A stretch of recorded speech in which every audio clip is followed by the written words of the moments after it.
Rapidamente aqui contar a minha história como concurseiro, né? Eu formei em janeiro de 1997 na faculdade, dia 31 de janeiro foi a colação de grau, e passei no concurso de juiz do trabalho, concluindo a prova oral no dia 2 de dezembro. Então foram 10 meses e alguma coisa, não chegou a 11 meses de preparação. Uma situação que hoje seria impossível, né? Porque quando eu fiz o concurso, não exigia os 3 anos de formado, né? Então acabou que isso facilitou. Mas na época, qual foi minha estratégia? Eu era bancário, trabalhava um regime normal de bancário de 6 horas, me instituí privações as mais variadas de compromissos sociais e outras atividades. Se eu não estivesse dormindo, comendo ou trabalhando no banco, estava com o livro na mão,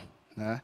Fazia questão de ir para o trabalho de ônibus, ainda que alguém fale assim, dá descolamento de retina, não sei o quê, mas eu preferia aproveitar o tempo dentro do ônibus estudando do que ir de carro ou de qualquer outro mecanismo, até para descansar. E numa estratégia também que eu tinha pouco estudo. Muita gente me pergunta, professor, quantas horas eu tenho que estudar para o concurso? Quantas horas você puder e tiver. Se você tiver 8 horas para estudar, excelente. Agora, se eu tiver 2 horas para estudar, ótimo, né? Mas tem que ser aquelas 2 horas muito bem aproveitadas, né? Então, eu tinha um regime de horário bem maluco para conseguir dar conta de conciliar o estudo com o trabalho. E o que me facilitou, a meu ver, na época, é que desde o momento em que eu resolvi prestar o concurso público, eu botei na cabeça, eu vou fazer concurso de juiz do trabalho, né? Esse foco é importante, porque tem muitos colegas que a gente pergunta, você está fazendo concurso para quê? Não, eu sou concurseiro, eu faço concurso para tudo. Isso não dá certo, gente. Aí alguns falam assim, não, é porque eu preciso passar rápido, por questão financeira, por questão familiar. Então, mais um motivo para ter um foco só, porque eu saí estudando para tudo quanto é matéria, não dá certo. Eu lembro que eu estudei, comecei a estudar para o concurso com um colega que era amigo meu de 2º grau, né? Um cidadão hiper, super inteligente, mas ele era da galera que fazia concurso para tudo quanto é prova, né? Então nós estudamos juntos num concurso, meu primeiro concurso, eu passei para a prova de sentença, esse colega ficou na 2ª fase. Então ele chamou para conversar, vai embora, eu não quero saber de direito do trabalho nunca mais. Eu vou estudar aqui porque realmente eu quero. E foi um colega assim, de uma carreira brilhante, porque ele focou no que realmente ele gostava, que era direito civil, passou para procurador do Estado, em seguida promotor de justiça, em seguida juiz estadual, que era o foco dele no final. Então, eu buscar alguns concursos que tenham afinidade ainda vai lá. Agora, essa história de eu fazer um concurso que tem direito penal, depois eu vou para um de tributário, depois eu voltar para o trabalho, realmente, isso por mais incrível, inteligente, esforçado que vocês sejam, não dá certo. É muito difícil achar alguém que consiga vencer numa estratégia dessa, né? Então eu passei rápido, mas na época eu botei na cabeça, olha, o meu plano, eu me dou 3 anos, que eu achava que era um prazo razoável para me preparar. Se depois de 3 anos eu não passar, aí eu vou começar a preocupar, né? E ter muita frieza com esse tipo de objetivo e botar na cabeça. Não é aquela coisa de você já ir para fazer a prova já conformado, né? Eu não vou passar, é assim mesmo, então minha profissão é concurseiro e assim serei para o resto da vida. Não, gente, tem que passar. Não é essa coisa de falar assim, eu não vou passar. O que eu estou dizendo para vocês é que o concurso é muito difícil, o normal é não passar, essa é a realidade. As próprias estatísticas indicam, por isso que o concurso é realmente difícil. mas a gente estabelecer algumas metas e acompanhando o desenvolvimento do estudo, né, o rendimento, a evolução, que é uma forma de testar que está no caminho certo. Eu fiz, na época, como é que foram os meus concursos. Eu fiz um concurso em Goiás, foi o meu primeiro, fiquei na prova de sentença, por pouca coisa. Paralelamente, eu fui fazer um concurso em Campinas. Fiquei na segunda fase, com aquelas notas irritantes, né, que faltou 0,33 para eu passar para a prova de sentença. Aí você fica pensando assim, antes tirasse um 3, você não ficava pensando naquele negócio. Fui fazer a prova de Brasília, onde eu realmente passei e com um detalhe curioso no meio do caminho, né? Quando eu fiz a segunda fase de Brasília, estava esperando o resultado da segunda fase, saiu o meu resultado de prova da OAB. Né? Eu tomei bomba na segunda fase do exame de ordem da OAB para direito do trabalho. E eu estava lá com afinco estudando para o concurso de magistratura trabalhista. Né? Então, na hora eu pensei assim, poxa vida, né? Que chato não passar para a OAB. Mas no dia seguinte é você pensar assim, olha, tranquilo, eu não passei, mas isso não tem nada a ver. Porque uma coisa é a prova da OAB, outra coisa é prova de juiz do trabalho. Né? De modo que 2 ou 3 semanas depois dessa reprovação, saiu o resultado e eu fui para a sentença lá de Brasília de novo. Né? E passei no concurso de Brasília. Então, o que explica uma criatura conseguir tomar bomba na prova da OAB e passar no concurso de juiz do trabalho? Isso explica que cada prova, que cada concurso tem sua estratégia, tem sua preparação. E é aí que a gente tem que saber focar, saber planejar os estudos. Eu não vou falar o nome, mas tem uma colega que passou no TRT 15 e hoje, inclusive, está removida para o TRT 18. Eu dei, acho que umas 4 aulas de sentença para ela, bem na véspera da prova. E a história dela é que ela queria passar no MPT. Né?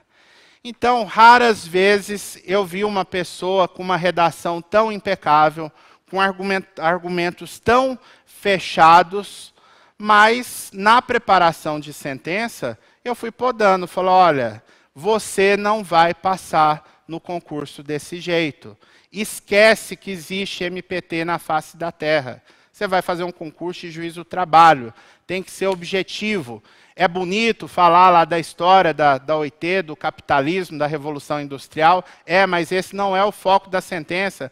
Deixa para você fazer isso, depois você passar no concurso, você vai fazer sentenças maravilhosas. Mas aqui para o concurso é jogar feio, mas para ganhar. Né? Estratégia de vitorioso. Né? E aí, às vezes, a gente comenta em casa, né, como é que é a preparação dos alunos. Né? E eu dei a primeira aula para essa moça, cheguei lá em casa comentando com a minha esposa. Falou, olha, um desperdício, porque a moça sabe tudo de direito do trabalho, mas eu acho que não vai passar, porque o jeito que ela faz, responde prova de sentença, não tem como passar, acho até que ela não consegue terminar a prova.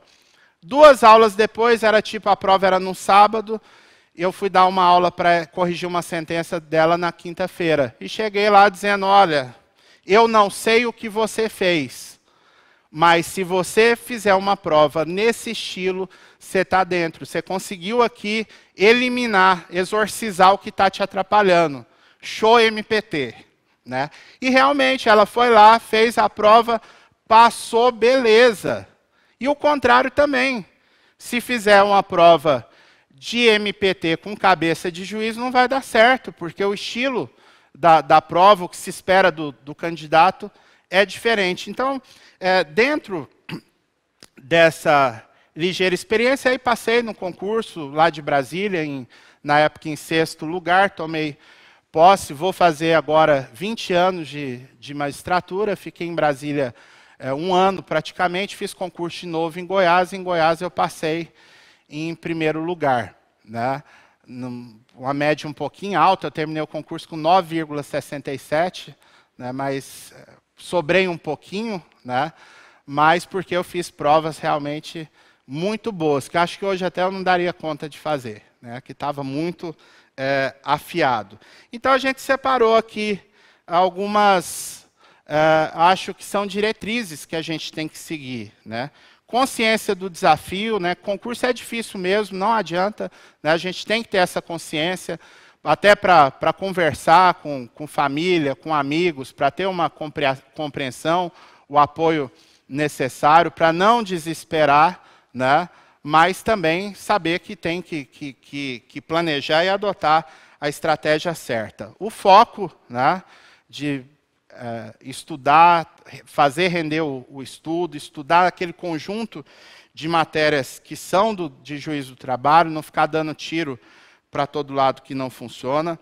Planejamento de estudo, né, fazer uma planilhinha, como o conteúdo programático do concurso é muito extenso, né, se eu conseguir ter a disciplina de dividir, inclusive, as matérias por dia de estudo, preocupar com os blocos lá de separação, né, que eu tive notícia de alunos excelentes que não passaram no concurso nacional na primeira fase, embora tenham feito uma pontuação muito, muito boa, não passaram porque ficaram lá nos 30% que exigem em cada bloco. Então, a pessoa estudou, arrebentou lá em direito do trabalho, em processo do trabalho, mas perdeu o concurso por causa de processo civil que liderava um dos blocos lá, direito internacional, enfim. Então, ter esse planejamento, no caso da primeira fase, é bom, inclusive,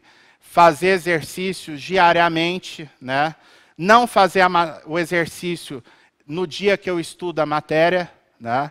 Porque há estudos científicos que demonstram que a mente humana ela precisa de um tempinho, de algumas horas, para fixação daquele conteúdo. Então, se você estudar a matéria e fizer o exercício em seguida, amanhã, muito possivelmente, você já perdeu aquele conteúdo. O ideal, aquilo que eu estudo hoje, amanhã eu vou fazer minha listinha de exercício, que é uma forma de forçar o cérebro a lembrar aquele conteúdo que eu estudei no dia anterior, e isso é melhor para fixar. Eu vou planilhando quantas eu acertei, fazendo estatística, né? De preferência botar lá namorada, noiva, esposa, marido, namorado, noivo, para fazer esse tipo de continha, né? Que todo mundo tem que participar do concurso, afinal de contas, né? Mas é uma forma de ver a evolução, porque eu vou perceber, olha, eu estou muito fraco ainda, sei lá, em processo civil. Então, de repente, eu vou ajustando ali os meus planos de estudo para ficar algumas semanas dando uma atenção maior para o processo civil ou uma outra matéria que tenha relevância. Então, esse planejamento é imprescindível. Estabelecer, de repente, metas, né? Tipo, olha, eu vou me privar aqui de vários eventos sociais, mas o dia que eu estiver acertando 70% de processo civil, aí eu vou tirar um dia inteiramente para mim. Né? Vou para o salão, vou para o futebol, sei lá o quê. Acho que essas premiações também são bacanas para você renovar o próprio compromisso consigo mesmo. E o preparo psicológico para frustração, porque o normal realmente, estatisticamente, é não passar, né? E a gente não pode, cada derrota num concurso, ficar aquele drama que eu preciso de 6 meses para recuperar da última reprovação. Aí não dá, né, gente? No máximo, pensar aí 6 horas, né? Para quem é mais dramático, 6 dias está bom. Né? No 7º dia, vamos ressuscitar e seguir no planejamento.